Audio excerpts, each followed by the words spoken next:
Dios le bendiga, amados hermanos, amigos, familia. Hoy en este día estamos para la siguiente episodio donde habremos de estar llevando a cabo concerniente a la encarnación de nuestro Señor Jesucristo. Todo esto deriva de una pregunta, deriva cuando en el libro de Lucas capítulo 22, versículo 42, donde dice, y diciendo, Padre, si quieres pasa de mí esta copa, pero no se haga mi voluntad, sino la tuya. Y se le apareció un ángel del cielo para fortalecerle. Y estando en agonía, oraba más intensamente, y era su sudor como grandes gotas de sangre que caían hasta la tierra. Cuando se levantó de la oración, vino a sus discípulos y los halló durmiendo a causa de la tristeza. Así que básicamente lo que estamos hablando es la manera en que Cristo se encarnó, la manera en que Cristo en ese momento del huerto de Getsemaní estaba su cuerpo, eh, como ser humano, en una tristeza en el alma, en su espíritu para entregarlo para Dios, pero su cuerpo estaba sufriendo porque habría de ir a la cruz del Calvario. Así es de que, ¿quién se encarnó? La segunda persona de la Trinidad. ¿Quién fue esta segunda persona? El Verbo de Dios que vino y se hizo carne y habitó entre nosotros. Dice la palabra de Dios que cuando Jesucristo vino a esta tierra, Él vino a buscar y a salvar lo que se había perdido. Jeremías 29:3 dice, me buscarán y me encontrarán porque me buscarán con todo el corazón. El Señor Jesucristo no solamente hizo el universo que Él mantiene, sino que lo hizo todo. Y Él continuamente imparte a sí mismo, dice la palabra de Dios, gracia sobre gracia. Vino al mundo, murió por nuestros pecados, nos salvó, nos dio nombre, nos dio de su Espíritu Santo, nos dio dones, talentos, ministerios, ángeles, herederos de la salvación para nosotros. Es decir, que Jesucristo hizo mucho más allá que solamente perdonar los pecados. Equipó a la iglesia con apóstoles, con pastores, maestros, evangelistas. Es decir, que Jesucristo vino a ser un cuerpo. Él es la cabeza. Usted y yo, amado hermano, somos parte del equipo, parte del cuerpo de Cristo Jesús. En el libro de Juan, capítulo 1, versículo 14 en adelante dice, y aquel verbo fue hecho carne y habitó entre nosotros y vimos su gloria como la del unigénito del Padre, lleno de gracia y de verdad. Y Juan dio testimonio de él y clamó diciendo, este es de quien yo decía, el que viene después de mí es antes de mí, porque era primero que yo, porque de su plenitud tomamos todo gracia sobre gracia. Pues la ley por medio de Moisés fue dada, pero la gracia y la verdad vinieron por medio de Jesucristo. A Dios nadie lo vio jamás. El unigénito Hijo que está en el seno del Padre, Él le ha dado a conocer. En otras palabras, lo que el apóstol Juan nos está diciendo es de que Él vino para mostrarnos al Padre, el amor del Padre. Así que este evangelio de Juan, cuando fue escrito antes del libro de Revelaciones, antes de la revelación de Jesucristo al apóstol Juan en la isla de Patmos. Juan tenía un conocimiento extenso de Jesucristo. Él se recargaba en el seno de Abraham. Juan era la persona, diría yo, más teológicamente capacitada para entender las verdades de nuestro Señor Jesucristo. Pero en el libro de Apocalipsis dice la palabra de Dios que Él lo palpó, lo vio en toda su extensión. Dice Apocalipsis capítulo 1, versículo 18, y volteé para ver la voz del que me hablaba. Y cuando lo vio la última vez que Juan se acordaba de Jesucristo, fue cuando lo había visto en la cruz del Calvario, ensangrentado, cortado, mutilado. Estaba, perdón, esa palabra mutilado no estaba, pero estaba sus pies, sus piernas, su espalda, todo su rostro y su cuerpo había sido desgajado debido a los latigazos. La última vez que Juan lo había visto en esa condición. Pero cuando ahora lo mira en el libro de Apocalipsis capítulo 1:18, dice que lo miró como un cordero, como inmolado, y cayó como muerto. No lo había visto en todo ese esplendor de la habitación de Dios, en el tercer cielo de Dios. No lo había visto con toda esa gloria, y solamente de verlo cayó como muerto. Dios, alabado sea Jesús, a través de Jesucristo se reveló a nosotros los seres humanos de las cosas que hay en el cielo. De hecho, amados hermanos, es imposible poder conocer a Dios en toda su extensión. Intentar descifrar lo indescifrable, no podemos. Aún mismo nosotros llamarle Dios usando solamente 4 letras, intentar decirle Dios, ofendemos su nombre, porque Él con 4 palabras o letras no se puede definir el gran amor que Él tiene para nosotros. Pero ¿sabe? Él nos perdona porque sabe que somos humanos, porque sabe que somos polvo, pero porque Él nos amó tanto, envió a su Hijo Jesucristo. Usted puede entender el gran amor que Dios tiene para usted, amado hermano, amigo que nos escucha. El amor de Dios es lo más grande que Él pudo haber tenido para nosotros. Y Cristo vino a revelar el amor del Padre para nuestras vidas. Así que Dios permita que podamos entender la realidad del Dios hombre que vino a esta tierra, no solamente para darnos verdades, no solamente para traernos salvación. Y teniendo en mente estas consideraciones de este caso de la persona de Cristo encarnado. Ahora, ya habíamos hablado quién se encarnó.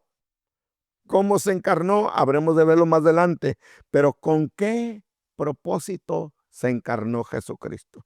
Tengo 7 razones principales de la encarnación de Jesucristo. Número 1, para que pudiera manifestar lo de Dios al hombre.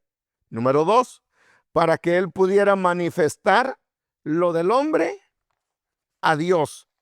Número 3, para que Él pudiera ser misericordioso y sumo sacerdote, venía a interceder por nosotros a esta tierra. Número 4, para que Él pudiera destruir las obras del diablo sobre nuestras vidas. Número 5, Él se encarnó y vino para que pudiera ser cabeza de toda la creación.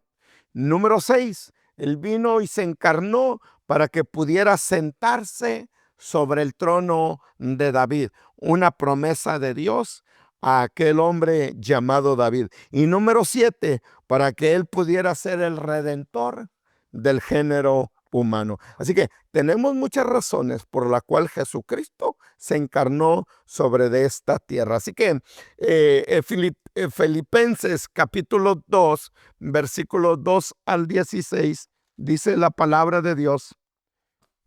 Filipenses 2, del 6 al 11, el cual, siendo en forma de Dios, no estimó el ser igual a Dios como cosa a que aferrarse, sino que se despojó a sí mismo, tomando forma de siervo, hecho semejante a los hombres, y estando en la condición de hombre, se humilló a sí mismo, haciéndose obediente hasta la muerte y muerte de cruz. Por lo cual Dios también lo exaltó hasta lo sumo y le dio un nombre que es sobre todo nombre, para que en el nombre de Jesús se doble toda rodilla de los que están en los cielos y en la tierra y debajo de la tierra, y toda lengua confiese que Jesucristo es el Señor, para la gloria de Dios Padre. Él vino a esta tierra,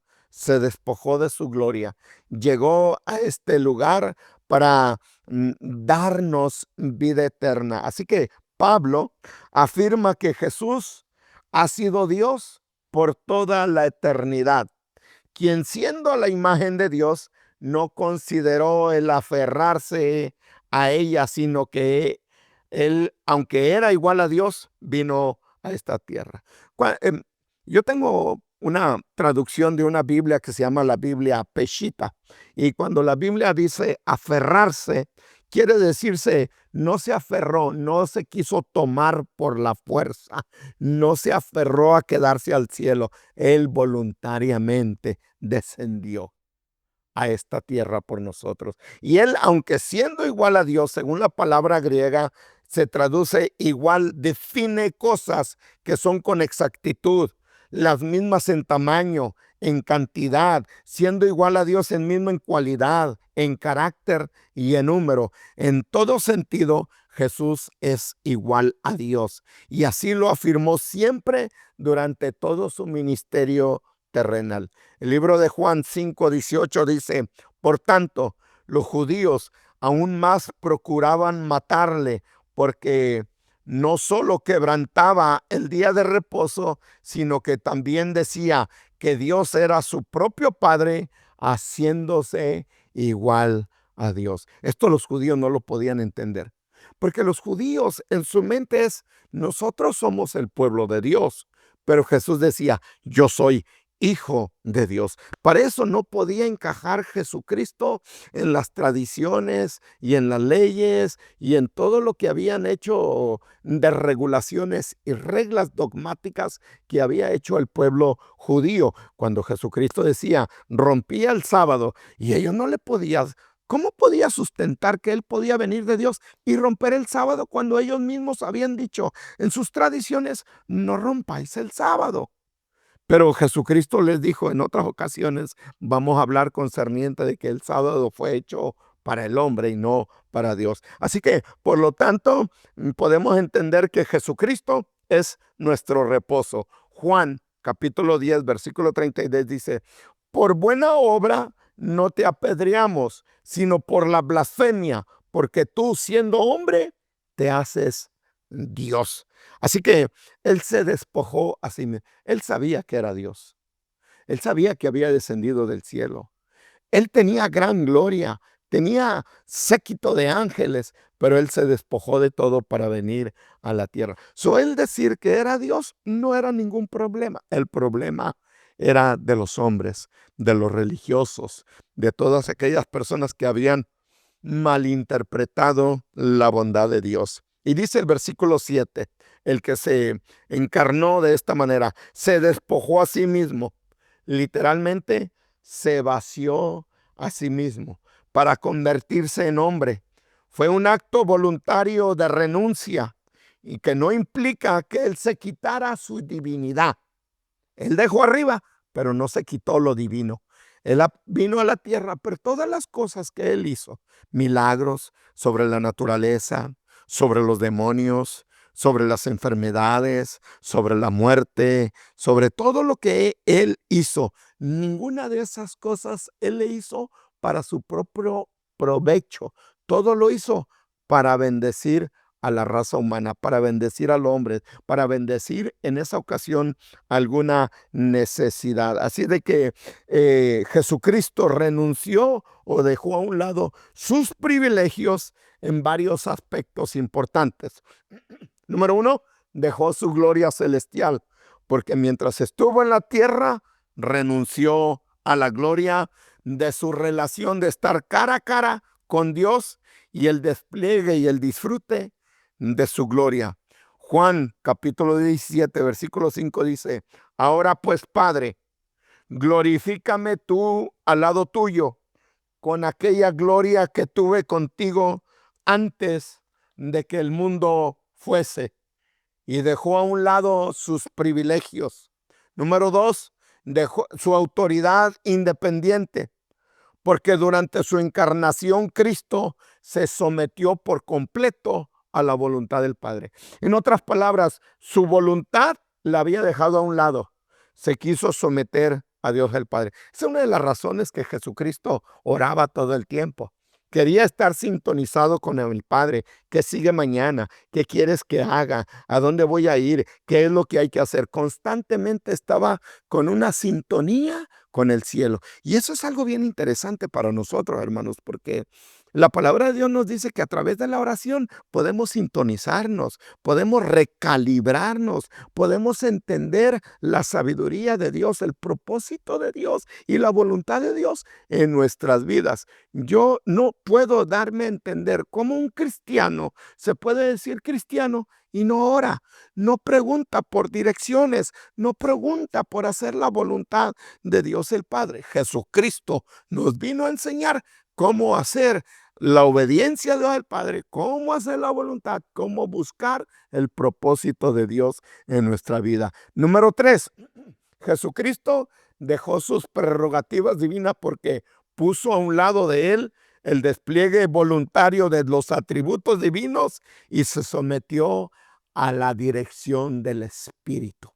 En otras palabras, dice la palabra de Dios que después de que él fue bautizado por Juan el Bautista en el agua, salió y el Espíritu Santo, no fue el diablo, el Espíritu Santo lo llevó al desierto para ser tentado. Después de que fue tentado y usó la palabra de Dios, dice la palabra de Dios, salió de ese desierto en el poder del Espíritu Santo.